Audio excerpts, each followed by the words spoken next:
Good afternoon, everyone, and hello, Dr. Adler. What an honor it is for me to have this opportunity to meet you today, learn from you, and talk about your invention journey. Janet, what an honor it is for me to talk to you and all the attendees of Invention-Con. So I can't wait to get to tell my story and learn from you as well, maybe. Well, we think of you as a rock star, and you're rocking a black t-shirt today, just like a rock star. So this is going to be a lot of fun. Yes, I guess I'm channeling my inner Steve Jobs these days. So at least today, maybe not tomorrow. Actually, I'm on vacation and I did not want to wear a jacket and tie. Well, we're so pleased to have you, and I want to start by talking about kind of your personal journey, your story. I'm really eager to know what led you into a career in medicine and, in particular, neurosurgery. I don't really have a good explanation of how I ended up a neurosurgeon. Like a lot of things in life, it only makes sense, as Steve Jobs famously said, looking backwards. It was a serious small, I'm from a very small town and um, did not grow up in a very sophisticated environment. But I did realize that compared to my classmates, I was pretty good in the sciences, and that was enough to get me into an elite university. And there, I realized I was still good in sciences, and what one did in those days, if you were a scientist, maybe you became a full-time scientist like a PhD, or you went to study medicine. And I knew nothing about the life of a PhD. Where I grew up, there were no PhDs, and so I did know the doctor in town, and he seemed to be very respected. And when you're a young, late adolescent, early 20, what do you know about life? But you figure it out. And so I decided that I wanted to be like the Dr. Figueroa, who was so respected in my town. And so I went to medical school, and that was as much thought as I put into it as it now in hindsight sounds stupid. But that's how it was. And in medical school, I didn't know what I was going to do. But eventually tried this neurosurgery clerkship by total accident and truly loved it. Decided it was much too hard to do because it take too much time. I needed to go off and get a job, but destiny brought me back to neurosurgery, and before you know it, I was a neurosurgeon. And so um, that's why I'm perhaps here today. If not for my neurosurgery path, I doubt I would necessarily have taken being as involved in invention as I have been. Does Dr. Figueroa, your hometown doctor, know the inspiration that you served?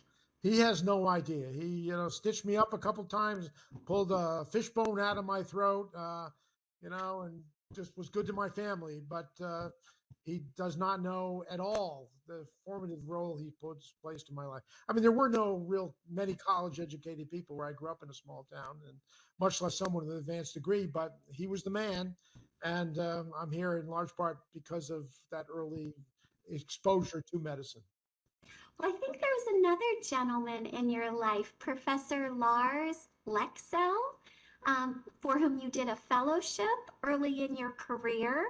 Can you talk about how that fellowship maybe shaped your journey and led you into stereotactic radiosurgery?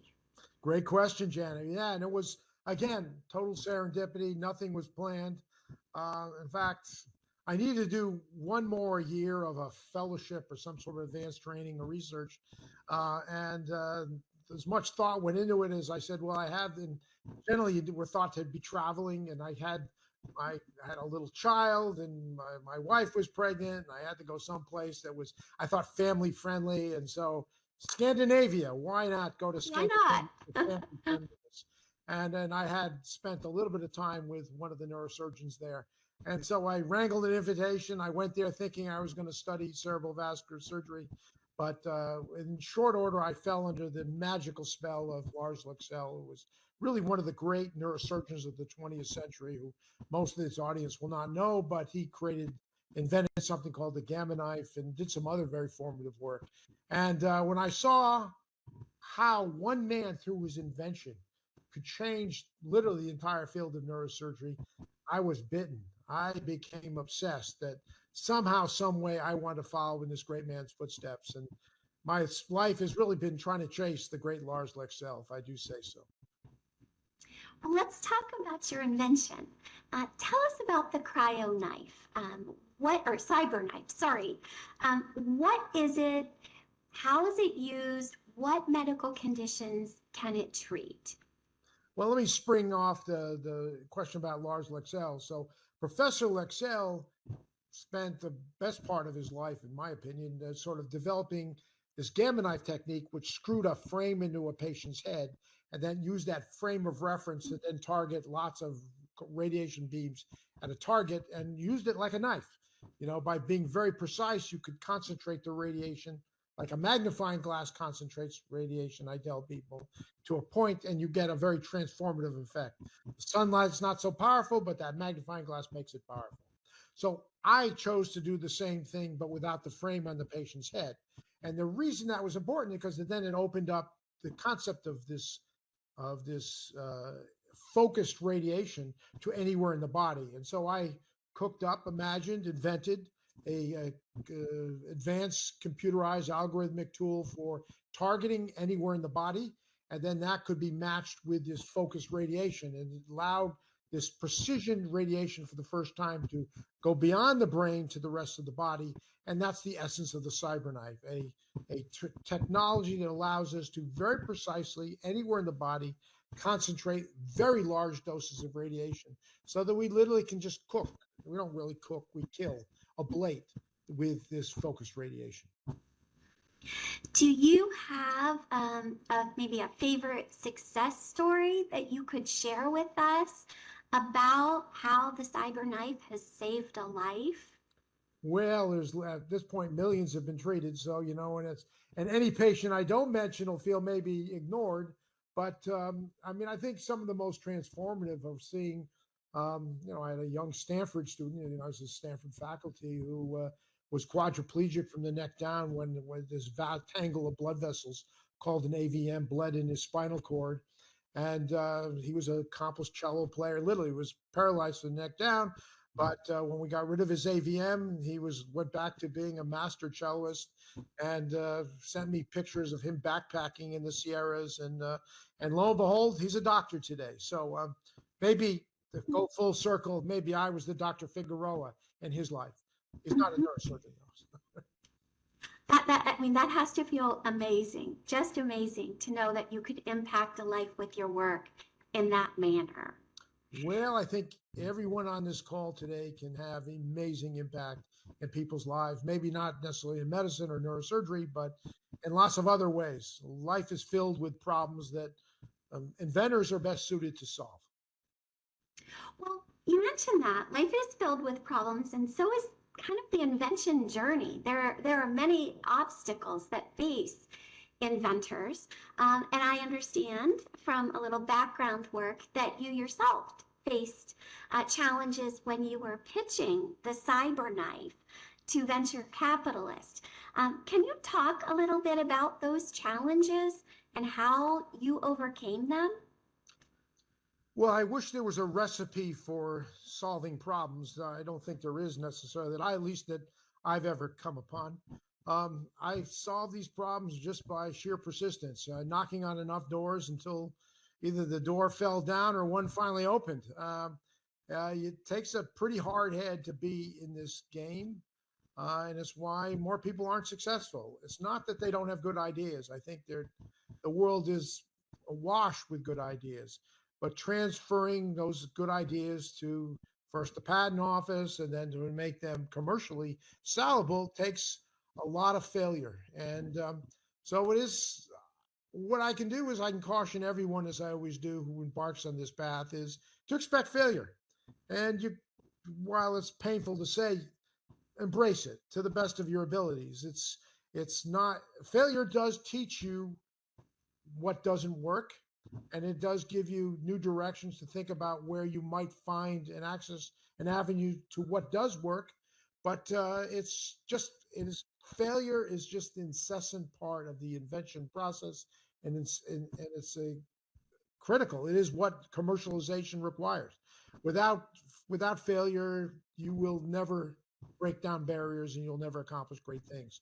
And the thing is that big companies can't do it. Interestingly, you know, people think, well, big, powerful companies. They're capable of all these great, unimaginable accomplishments, but they're not, because they're afraid of failure. They're subject to Wall Street's whims or the shareholders, proxy votes or whatever things terrorize, senior management the most. And so they're afraid to embark on new bold directions. So they don't even try. Now, while they do have great powers, they never get a chance to use them. The flip side is you, the independent inventor, can be fearless. Now, it's not saying it's easy. It's hard to be rejected day after day after day after day. But if you can persevere, almost of someday one door will open up, a second door, a third door, and you will find your path to success. So I can't give anybody a formula, and in every one situation, I think it's different. But it is that imagination, that ability, the flexibility that makes invention and commercialization so unique. That is why individuals are the only ones who can do great things. I mean, that's very, very encouraging for a lot of this audience who are starting their invention journey. They are individual inventors or they're small businesses and they don't have the backing of a large corporation. So I'm kind of hearing you say that these inventors should consider their solo status sort of their superpower, kind of able to transcend what large corporations can't transcend. They might have the money, but the inventor has the freedom to really innovate in the path they see to be the best one. They have Do you freedom. agree with that? They have, freedom is a powerful thing. And I mean, that must be the backbone of our country. We like to remind ourselves, and maybe patents are a reflection of that. But big companies, they lose that freedom. I think I sort of believe it doesn't have to be, but it tends to be the reality, whether they like it or not. I've seen companies spend billions and billions of dollars over 10 years. These are the most successful companies in the world we venerate, and yet after their billions of it, they have nothing to show for it. So I don't want to pick on any of these companies because they're particularly embarrassed by their failure to deliver so little with so much money. But it isn't necessarily money that wins in the end. It is that perseverance, that dedication.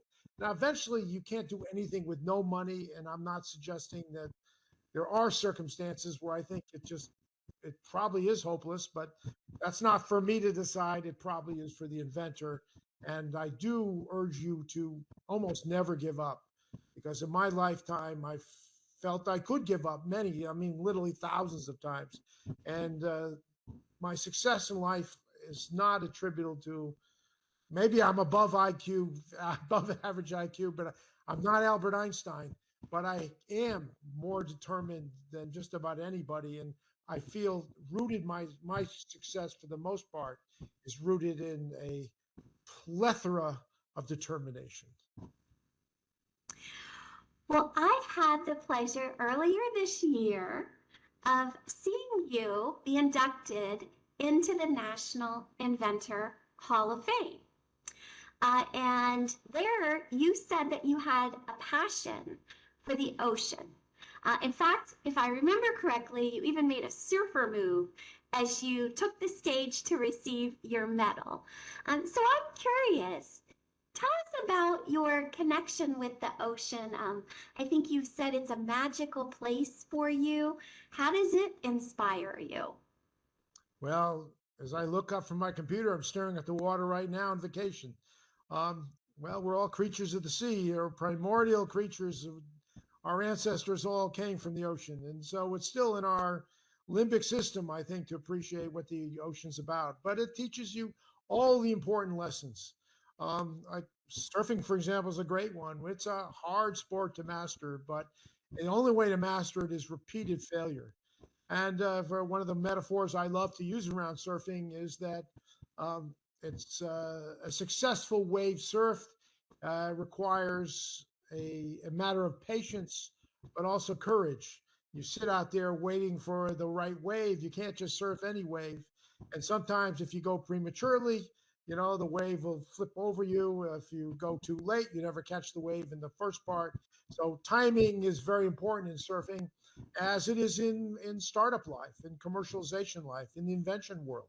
You can have you could, Leonardo da Vinci, invented a flying machine, 400 or 500 years ago, and clearly a genius, but clearly too premature to make it a reality that required, modern materials and engines and things like this. So there is a timing in life to invention. There's a timing in life to changing the world. There's a timing in life to surfing. There's a timing in life to the ocean, the tides, the currents, the wind. Um, you have to appreciate we are part of the natural world, and the natural world that I tend to enjoy the most is the ocean, or the and what the ocean produces. If you pay attention, the ocean will give you everything you could ever want in life. And it's been very good to me. Now, you've described surfers as being contrarians, Oh, yeah. and I've read that you've described yourself as a contrarian. To me, you seem very gregarious and jovial. I wouldn't describe you as a contrarian. So, what did you mean when you said that? Uh, well, I think great invention comes out of the blue.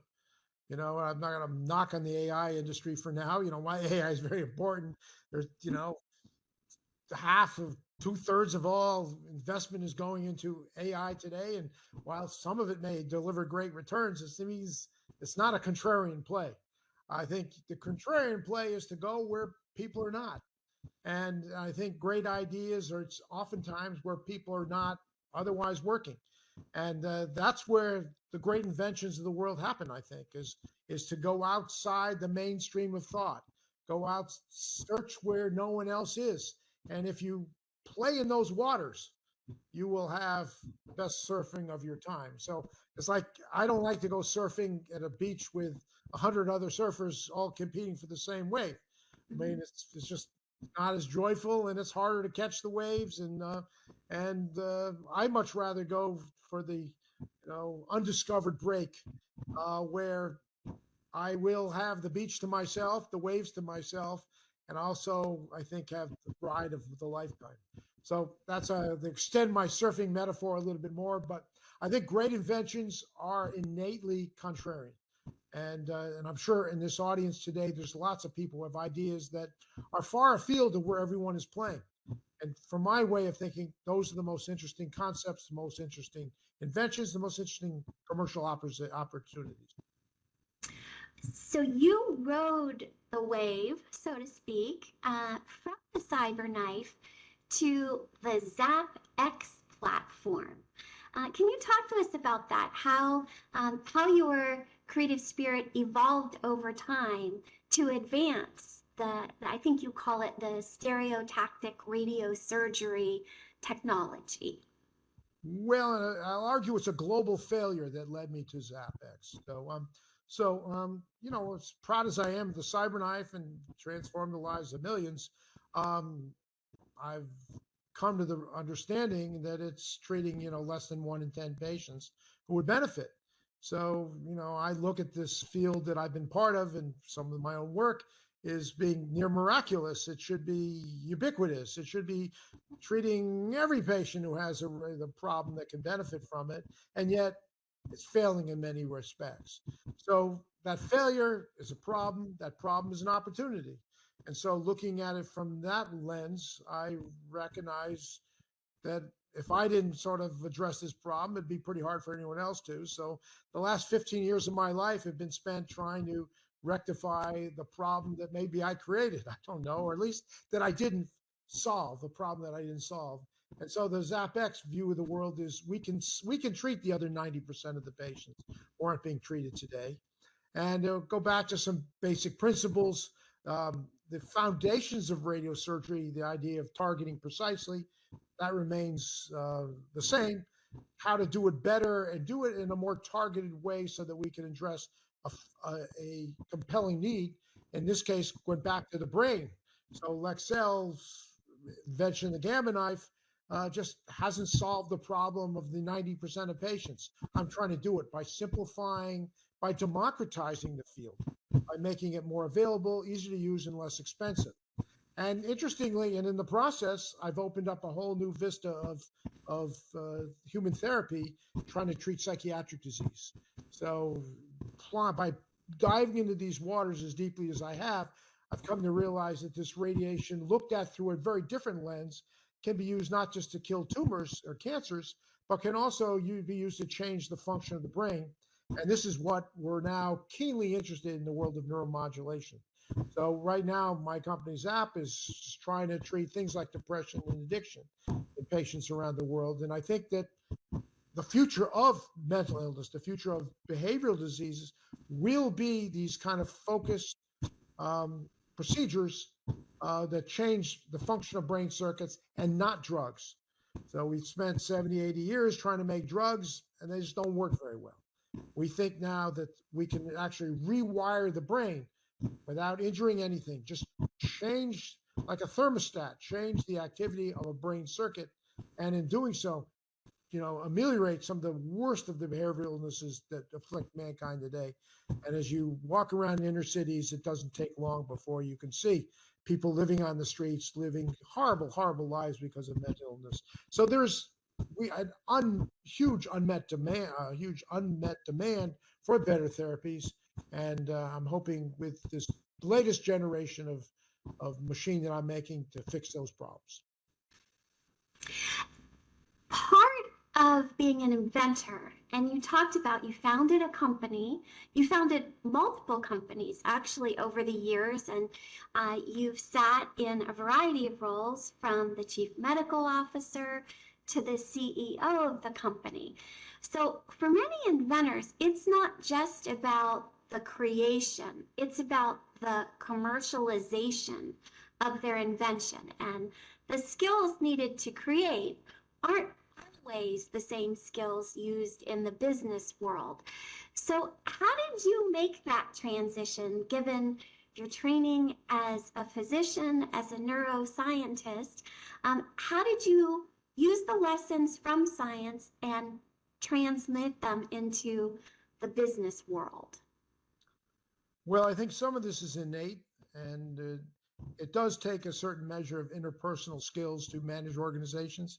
People management is hard, and I where did I get my people management? Well, I guess growing up with three other brothers, and it's when you're not fighting, you're trying to make peace. But a lot of the things you learn in life about dealing with people come out of your family, and in the end, all my inventions, all my work has been meaningless without a team to help make this real. And so it's the first step, yes, is invention and kind of having a bright idea, good idea. But to make that idea real takes diverse sets of people to come together to kind of collectively make something a reality.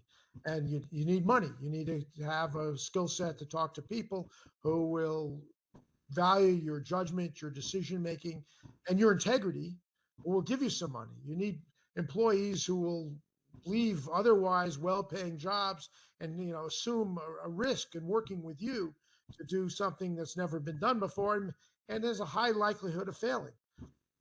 In my world, you need patients who will agree to step up and be the first to be treated on a new machine that, God forbid, could do some horrible things to people if implemented incorrectly. You need regulators. You need the US FDA to say that yes, you've not just jumped through the right hoops on paper, but that you are an individual of integrity, and that they will sign up to your invention and let you use it in patients. So there are an immense set of interpersonal skills. Maybe not every inventor has those. That's why you need a team. And the more you can recognize your limitations, the more you can ideally find people who complement your skills. There's a lot of things I don't do very well, and I need people to work with me. I mean, finance is not my, I'm not bad at necessarily raising money, but I'm not necessarily very well at the CFO function, financial controls and things like that. There's, legal matters, contracts. There's just a huge set of people that need to come together as a communal effort to make inventions real, to make companies real. And that is really the hardest part. It's not inventing, but it's getting communities to like-minded together who will take the risk to try to change the world together. So, as you look ahead for your company today, what excites you about the future of innovation? Where do you see greatest opportunity to make a lasting impact? My company, or you mean the world in general? Your company or the world in general, both. I mean, I think, well, as far as the world's concerned, I mean, invention lies within every human being. So there's nothing I mean, I think we humans are hardwired to invent. Perhaps some inventions are more important than others, but there's lots of silly little inventions that, what's the little scrub buddy, someone made a little scrub sponge that's sort of better than anybody else made before, or a new kitchen tool, if you have those skills of, or a new sport, or a new automotive exhaust form. I mean, if you have innate knowledge, you will find a way. You have those skills within you to invent something that's never been created before. At this stage of my life, I try not to invent anything outside my area of domain knowledge. It takes 15, 20 years to turn one of my ideas into a full-fledged product that's going to hopefully change the world. And so I'm just, as enthusiastic as I was when I was 20, 30 years old, 28, 30 years old, inventing the CyberKnife, as I am now inventing what I am doing this AppX. Because while I'm excited to treat 9 out of 10 patients with tumors we don't treat today, I believe the idea of re-engineering mental illness and behavioral diseases is a transformative idea that can, help untold human beings.